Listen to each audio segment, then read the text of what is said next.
What is going on, everyone? Thank you for joining. My name is Colin Foley, and welcome to my new YouTube channel. It's called the Customer Success Kickstarter. And really, what I want to do here is really give you an inside look of kind of long form content or courses that are going to more go into really what I see on a daily basis, how I broke into customer success, and really like tips and tricks that I use or that I've seen in the past work to actually accelerate the job interview process and really job search process. So really what I want to do here is more of like a quick introduction and kind of a little bit of what I've been hearing about really breaking into customer success. Now, my background, I come from hotels. So I did about over a decade, of hotels. And I really thought that was the bread and butter and that's what I was going to do essentially for the rest of my career. So I had gotten my degree in hospitality management from the University of New Hampshire. I'm outside of Boston now, currently. And I worked my way through the ranks in hotels and in the Boston scene. And it was good. And I learned a lot about account management. I learned a lot about cross-functional teams and partnerships. Really that kind of B2C, if you want to say, transient guest experience. On a daily basis, conflict resolution, navigating those conversations, diffusing conflict or diffusing an angry guest, if you will. And a lot of those have transferable components and aspects into customer success, which is nice. And I didn't really maybe realize that at the time. I think another key area too is when I kind of developed into customer success, especially as I got more into like a director role, enterprise role for kind of a hospitality kind of global company. And then I became a general manager. You start to more understand quarterly and yearly contracts. And I think those areas sort of helped me bridge that gap that a lot of you may be seeing or hearing. Well, maybe it's B2C, don't have a ton of B2B action. It's a lot of transient guests. Like, how do you translate and how do you transfer that experience into this tech world or this sort of contractual basis? So I think a lot of those experiences kind of shaped my outlook at first. So I'm not going to sugarcoat it. It's very hyper competitive right now. I actually work for a talent management company. We have an ATS product. So I'm working with hiring managers and recruiters all day in a plethora of industries. So I see a lot of the resumes, the scorecards, the interviews, time to hire, time to fill, bottlenecks in the process, really from the recruiter and hiring manager perspective. So I have a good insight. Also being boots on the ground, customer success for a number of years now. And really what I've been seeing and what I've been noticing for a lot of people is that kind of maybe that struggle of, they're putting in all the effort or they see, this light at the end of the tunnel, but they don't really know maybe where to start. They don't know where to look or like what this is. So really, I want to kind of just a quick little guide. And I'm going to actually see if what I wanted to do is, and this isn't, earth shattering or groundbreaking, but what I really wanted to do is kind of, at a high level, what I've been seeing, talking to people, talking to other customer success industry professionals, and also people trying to pivot and transition. It's really what I like to do and trying to help people and kind of get more exposure on that is, maybe a quick guide of like really like breaking into customer success, what you need to know. Customer success is a rapidly growing field, particularly in the tech industry, which is true. Salesforce was a big in that in the early 2000s. But I really think you've seen in the last 5 years a huge shift, not just in the number of workers, but top-down focus, where maybe it's more owning the quota, it's more owning the renewal, the whole holistic view of the account and your customer.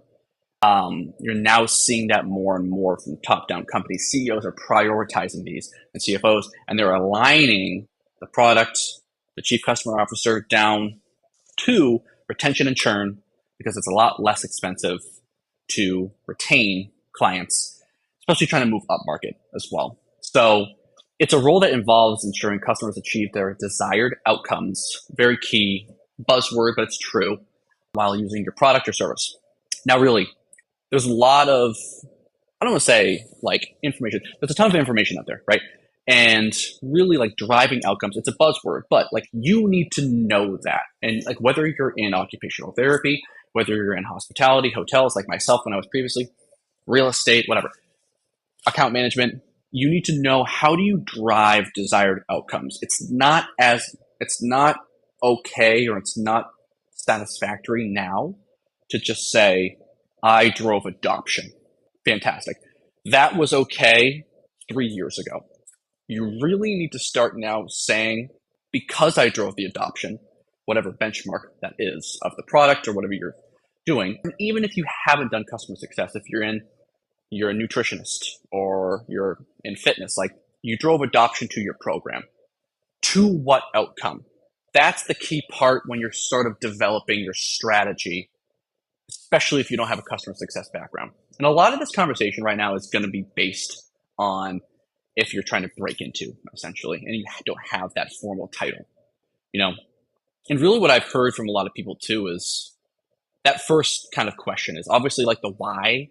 Is it just something someone told you? Or like, because I know when I broke in, I knew a couple salespeople and I was like, I just thought it was like customer service. I didn't know there was more of like, oh, it's more of like this like book of business, account manager side, relationship building. You're more of like this proactive retention, like expansion, a success manager. So that was cool to kind of get a deeper insight on that. And I definitely, like to share more information about that of like really like nuts and bolts, like what it is, what are you getting into, so you can speak the language.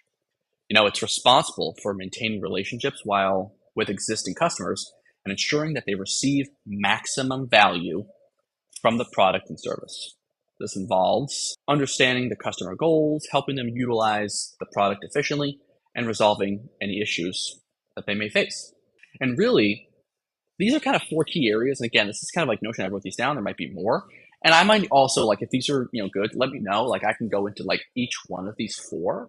And I would probably add a 5th one on here as well after the fact. But really, like, from a base knowledge, it's like you're building that relationship, the trust factor, the relationship.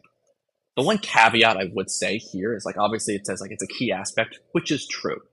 But you need to make sure you're making relationships that are outcome driven with the correct people. What I mean by that is whether you have detractors, whether you have low level end users, you have signers, you have executive decision makers. You need to make sure you're multi-threading the organization, as they call it, to make sure that you don't just have a relationship with the end user, because at the end of the day, they're not the ones signing the contract, right? And you also want to make sure that the relationship isn't just, I have a good relationship with this person. Why? Is that relationship built on like, yes, we like talk about fun things on our holidays, but I also get SH done and I get them their results? Because that's really what you need to do is their ROI with those decision makers. That's when you get into more of the quarterly business reviews and account reviews, which say what you want, they're still basically necessary to showcase that outcome to leadership. Problem solving, obviously. And this is going to be more strategy problem solving, not necessarily like this button doesn't work, unless you're in a very, very high growth startup, you as the customer success manager shouldn't be doing that.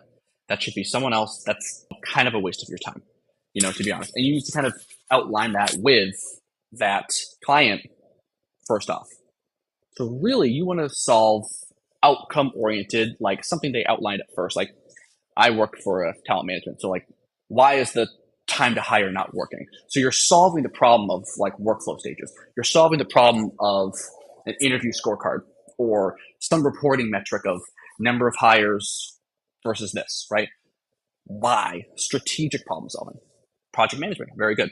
Obviously from the onboarding, but really from that value generation, value realization.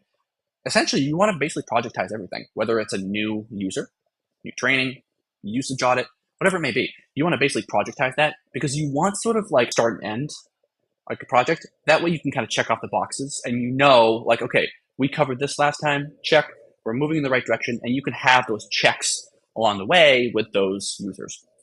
Product knowledge, which is great. And I really think, I go into further detail in my Kickstarter course, which I have linked on my YouTube channel. It's free as well, but like this is a key area. And I think this is something too, especially for new people, if they have never been in a SaaS or a product related thing, or if they just got their first job, first 30 days, I like to help a lot of people kind of understand like how to get ahead. And like this kind of thing is, especially at first, you're probably not going to have like a book of business, but like that, your first like 30 days, like 50% of your time or more, like 50 to 60% of your time should be like understanding the product and like deep diving it, doing tutorials, asking questions, watching recorded calls, the pitches, the sales pitches. You want to understand what sales is telling people. You want to understand what other customer success people are saying. And the other 50, 40 to 50% can be for like the other cross-functional relationship partner and processes. But you need to dedicate so much time to the product, because the better you understand the product, and maybe not like the literal template backend API setup, you need to understand deeper than just the sales level. You need to understand like, okay, this is the sales value. Then one layer here, this is where my value comes in. And then at least surface level technical stuff where you can be that trusted advisor, you know? So really, and then here are just a couple, areas where I kind of like to see, people, and I always give advice for people as they start. And again, if you want more information about these, reach out to me on LinkedIn, email me, drop me a DM, because a lot of these are very surface level. And that's really what I'm just trying to do here is I can definitely work with you and kind of show you how to properly network, where to search, what things work best that I see working for a talent management company and in the reporting, for those clients, and really gaining relevant experience. If you use an internship, if there's a course, if there's a certification, if they're free, go for it, take it.